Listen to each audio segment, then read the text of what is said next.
నమస్కారం NSTV news కి స్వాగతం। నా పేరు సంధ్య। ముందుగా వార్తల్లోని ముఖ్యాంశాలు।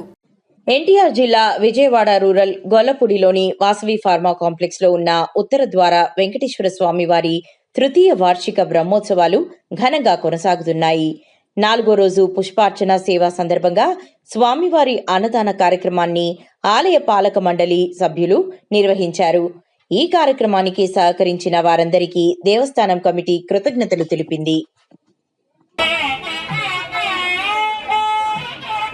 వివిధ రకాల పుష్పాలతోటి స్వామివారిని అలంకరించేసేసి స్వామివారి పుష్పయాగం నిర్వహించడమైనది। ఈ అత్యంత వైభవమైన పుష్పయాగానికి గంత ప్రసాదం తీసుకుని స్వామివారి ప్రణామాలు। అలాగే సుమారు 1 గంటకి 4,000 మందికి భోజనాలు అరేంజ్ చేశామంటే భోజనాలు చక్కగా భోజనం చేసేసి కోరుచున్నాము।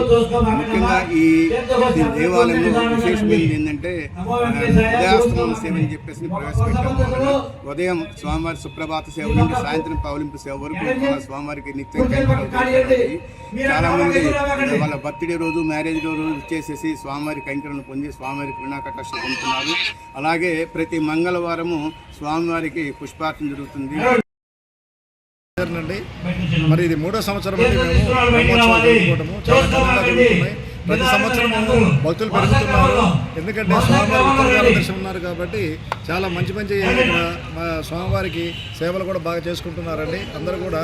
ఇక్కడ మనకి ఎందుకంటే ఇక్కడ గొల్లపూడి ఏరియాలో కానీ ఇబ్రహీంపట్నము గుంటుపల్లి దాకా వచ్చి వెంకటేశ్వరం కూడా లేదండి, అందరూ కూడా చాలా భక్తితో వస్తున్నారండి। అలానే వచ్చి మరి మాకు సహకరిస్తున్నారు అందరూ కూడా। ఈరోజు కూడా అన్నదానం కూడా మరి అన్నప్రసాదం ఒక 4,000 మంది కూడా ఏర్పాటు చేశామండి। అందరూ కూడా వచ్చి మరి అన్నప్రసాదం తీసుకొని స్వామివారి కుటుంబాలను కోరుతున్నామండి। ఓం నమో వెంకటేశ్వర।